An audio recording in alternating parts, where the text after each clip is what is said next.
So we're going to now move on to a series of devices we use to immobilize injuries of the knee and then injuries of the ankle and foot.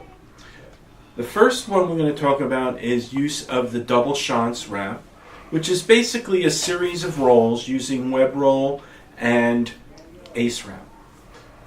The indications for the double Schantz wrap are primarily for knee injuries with negative x-rays, so not fractures in the knee. But as you know, many injuries in the knee are cartilaginous or ligamentous. So a patient who presents with a knee injury, maybe a football player who has their foot planted, takes a hit on that knee from the side, comes in with a large swollen knee, a palpable effusion of the knee joint, x-ray negative, and you suspect that they may have an ACL injury, for example. Let's say they said they heard a pop when it happened, and you want to manage them in your office until they see the orthopedist, who could, at follow-up, probably order an MRI. You could stabilize them with a double Schantz wrap application and non-weight bearing with use of crutches. James is going to show you how we apply now the double Schantz wrap. Okay, ladies and gentlemen, you're going to need simply ace wrap and web roll. Okay? Alright. So, Zach, I'm going to have you just put your shorts up just a hair here, buddy. Alright. So you're going to apply the web roll first, and you're going to wrap distally below the knee to approximately above the knee. Okay. So, and this is going to be by half, ladies and gentlemen, all the way up. Okay. And we're going to stop right about here.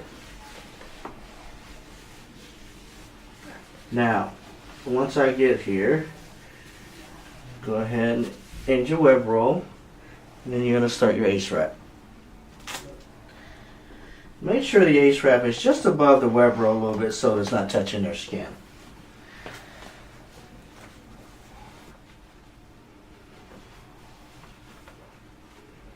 So it's basically web roll, ace wrap, right, James? Exactly. We would call that a single Schantz. If we left it like that, that would be a single Schantz wrap. We typically use a double wrap. So now James is using the web roll, and he'll cover that with the ace wrap.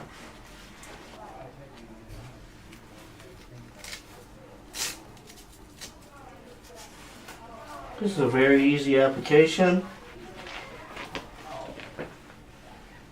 Double Schantz wrap. You're done. Now these patients, if you're particularly concerned about a ligamentous or cartilaginous injury to the knee, they will be leaving with crutches and their leg not being allowed to weight bear. Moving on, the next type of injury that we're going to discuss in the knee is a patellar dislocation, or maybe a tibial spine or tibial plateau fracture. How would we take care of those injuries? So, the patellar dislocation is a patient who either comes to your office and the patella is dislocated, typically laterally. So you're looking at the kneecap, and the kneecap, instead of being midline, is off to the side. Typically the patient's leg is somewhat in extension, but they won't move it at all because it hurts so much.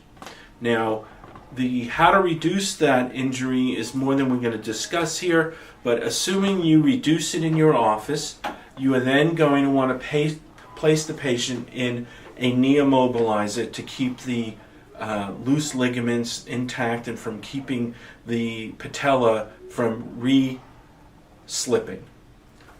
The patella injury you can also treat as a patellar dislocation by the history that the patient presents to you. So they may not come in with their patella visibly dislocated, but they may say to you, I was at a park and I fell off playground equipment and I was in extreme pain, and I looked down and my kneecap was sitting over here on the lateral side of my knee. But I straightened my leg real fast and went right back in. That would be a very appropriate history for a patellar dislocation that the patient reduced on their own. Those patients, we will typically x-ray first to make sure that there's no little chip avulsion fractures associated with the dislocation. But ultimately, we want to immobilize and stabilize the knee. For that, we use a fairly simple device called a knee immobilizer, which James is going to show us how to use now. All right, Dr. Leader, I'll have that knee immobilizer right there. All right. So here at Nationwide, we carry different sizes, a 12-inch, a 19-inch, and a 22-inch. Your 22-inch is really going to be for the kids who are basically 6 foot plus. This is a 22. Zach is around not 5'9", but when you measure this, you want to make sure that this knee immobilizer does not come down to cross or hit or rub his malleolus. That is very, very important. It should not go that far. They should typically run from above the malleolus to about high thigh. That's where you want it, okay? So we're going to open this up, and we're just going to apply it over the Schantz wrap. We don't need to take that off.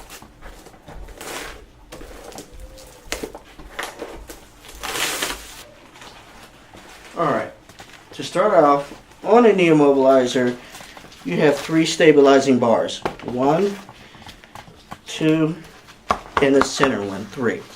To apply this, the best way to do is to remove these wings, which are Velcroed. Okay, I'm going to hand this to you, Dr. Leader. And there's 2 of them, ladies and gentlemen. Okay. Alright, so we're going to have Zach gently put his leg up on the bed. And you're going to notice there is a wider portion in relation to the bottom part, which is thinner. This wide portion is what's going to go to his high thigh. So you place this under the leg, making sure that metal center bar is right behind his knee into popliteal area. Okay, so now you're ready for the wings here. So let me grab one here. Now, when you look at these, you have a high side and you have a low side. The high side is what's going to be to the proximal portion of the knee immobilizer. Okay, so to measure this, you're going to have to play around with it a little bit, ladies and gentlemen, because you're going to have to look at the width of the child's or your patient's leg. Okay. So I apply one wing. Get it on here. Sticky Velcro. Apply one wing here. Okay. Okay. Now when you apply the wing, and I'm going to use the other one, Dr. Leader. So remember, high portion, low portion, high portion goes here. So I'm going to put this here. Okay. Now, if you notice, where I put this wing, the cutout should be matched right where his patella is, okay? That is an important landmark, extremely important landmark. So now I'm going to bring this close. So you see he has a really large gap. We have to readjust it. This is what you do with a knee immobilizer. You have to play around with it a little bit to get the coverage that you need.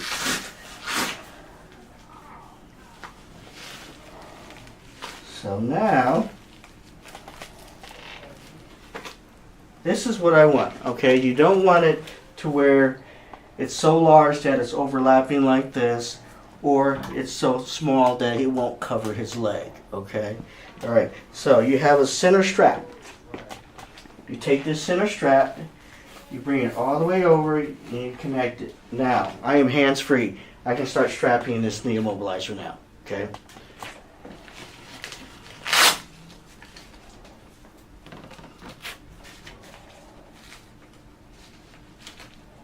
James, one of the things that I was hoping you would talk about is what kind of instructions do you give them regarding weight bearing and walking?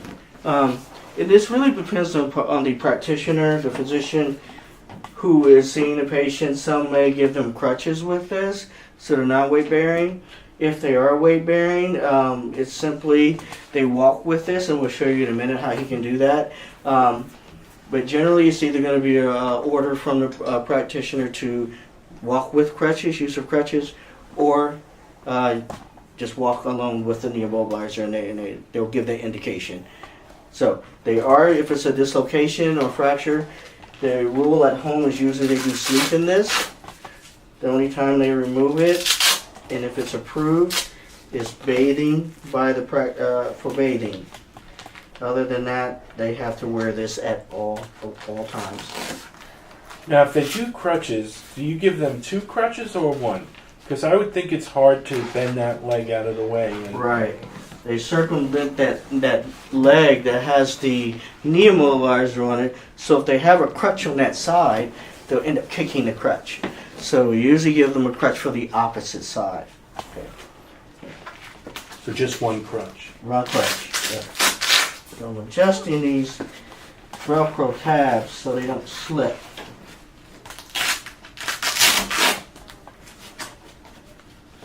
Okay, so now, Zach, I'm going to have you stand up. Okay. Now, what he's going to do, he's going to walk this way, and I want you guys to see how he walks with it applied to his leg. And if you notice, that bar is in the back of his leg where it should be. So, come back this way, Zach. Okay? So he's walking, and he's kind of bringing his hip out a little bit. So that is why we would not give a crutch on this side, of the affected side. Okay? That's a very important point, and something that is not often emphasized is that we don't use 2 crutches when we use a knee immobilizer, because it's very hard to get that leg out of the way, and they'll either kick the right crutch, in this case inadvertently, and fall, or they will be unable to get that leg forward because it's not bending behind them when they use the crutch in the appropriate manner. So a knee immobilizer, either they're allowed to weight bear, or if they are not, it's 1 crutch.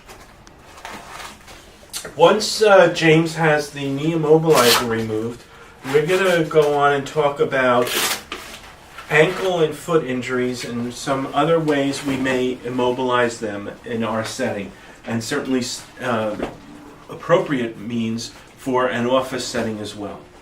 So the next device we're going to talk about is the use of an air cast.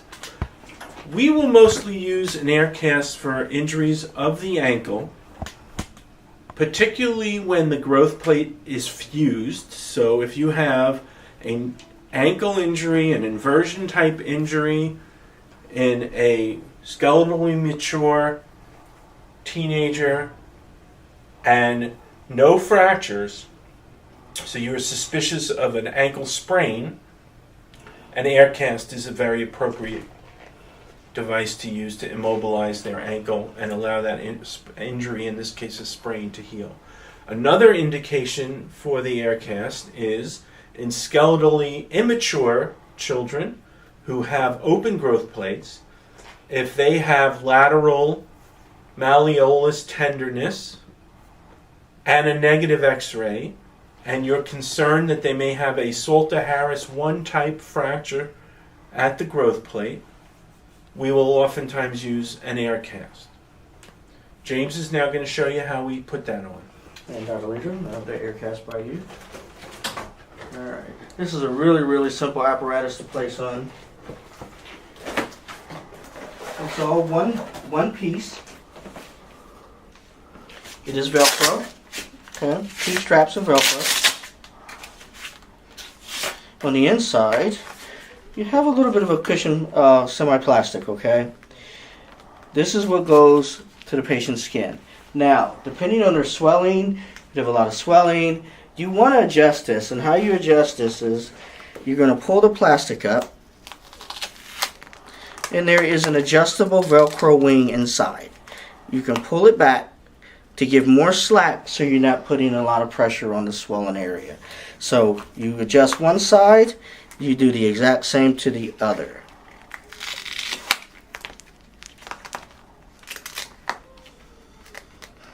Okay, get that down.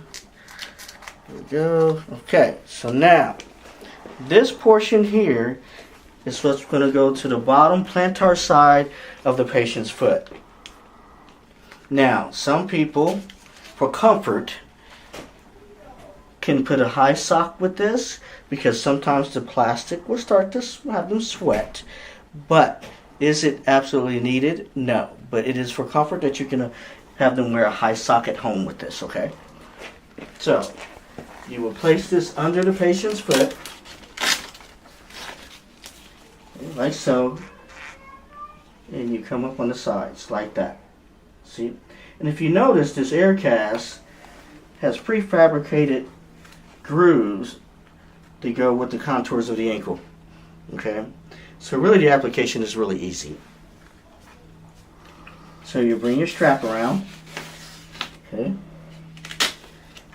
And you attach one, and then attach right to itself, Velcro, and you do the other.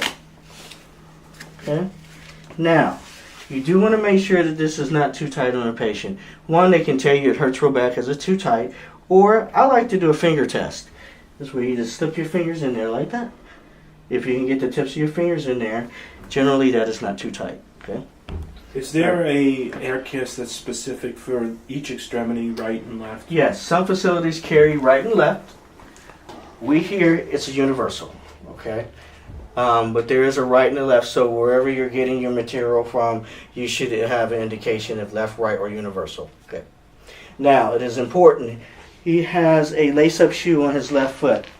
It is extremely important that this apparatus is used with a lace-up shoe, not a flip-flop, not a slip-on.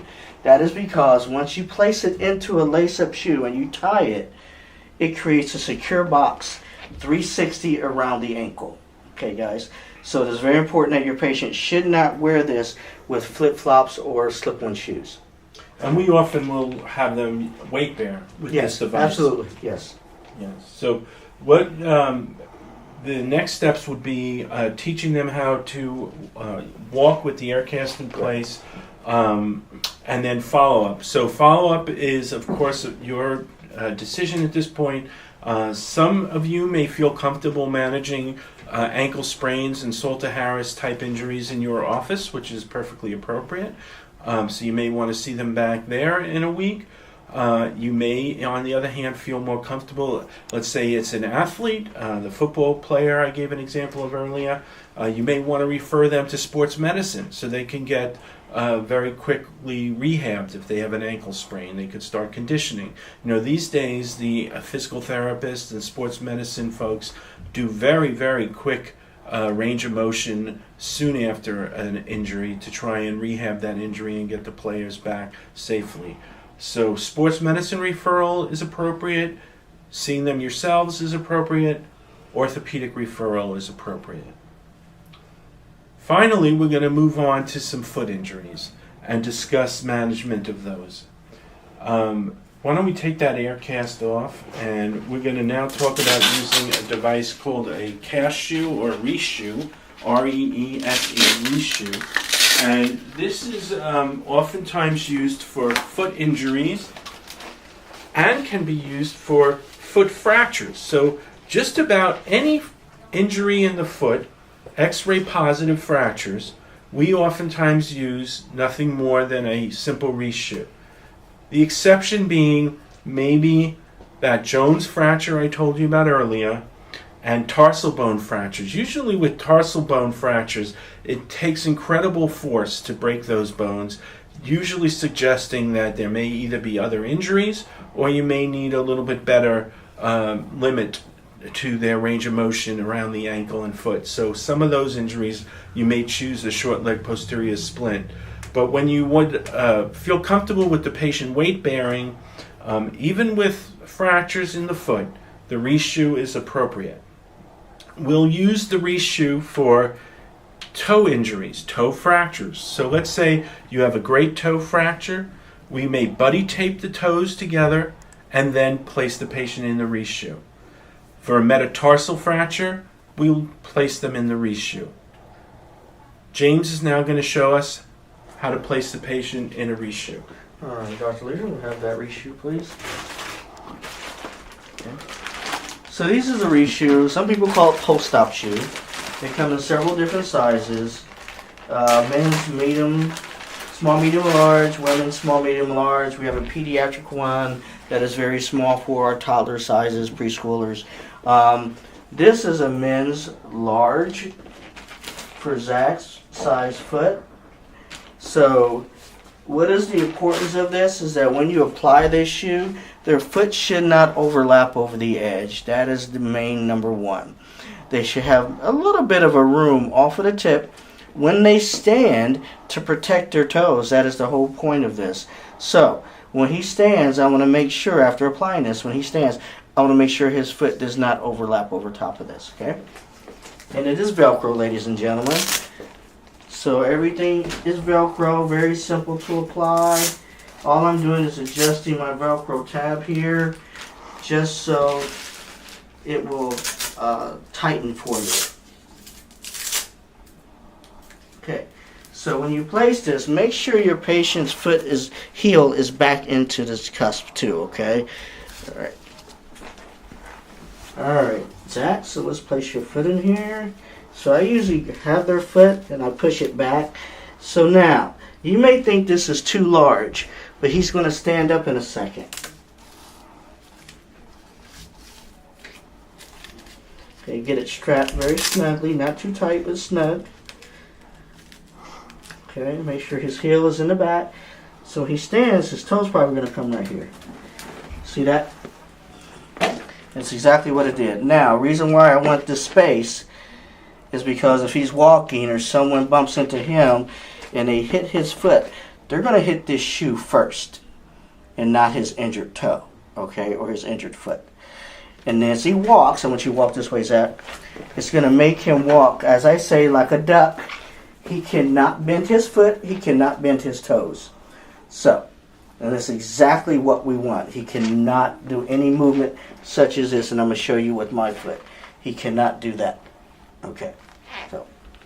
Usually the inability to do that bending of the foot is what makes them much more comfortable in terms of weight bearing. So what I always tell my patients is that they can oftentimes weight bear once the shoe is on, when prior to application of the shoe they had a lot of pain. But just simply by using the shoe and not being able to bend your foot, many injuries are less painful and the patient has better ability to weight bear through the injury and healing. Follow-up depends on the nature of the foot injury. For metatarsal fractures, you're probably going to refer those patients to the orthopedist. For toe fractures, if you're comfortable managing them, you certainly can manage those in your office. Typically 2 weeks, buddy tape, reshoe, and it will give you a good healing of that injury. So we've reviewed a lot today. We've reviewed this week, this month I should say, we reviewed the lower extremity, including the knee injuries, tibial fractures, fibula fractures, ankle injuries, ankle fractures, foot injuries, toe fractures. We've shown you how to immobilize those injuries appropriately so that you can care for these patients with confidence in your office. And we hope that helps you and your patient to have good outcomes. I think with that, we want to say thank you for letting us share our knowledge with you about the management of upper extremity injuries last month and this month lower extremity injuries. And have a great day.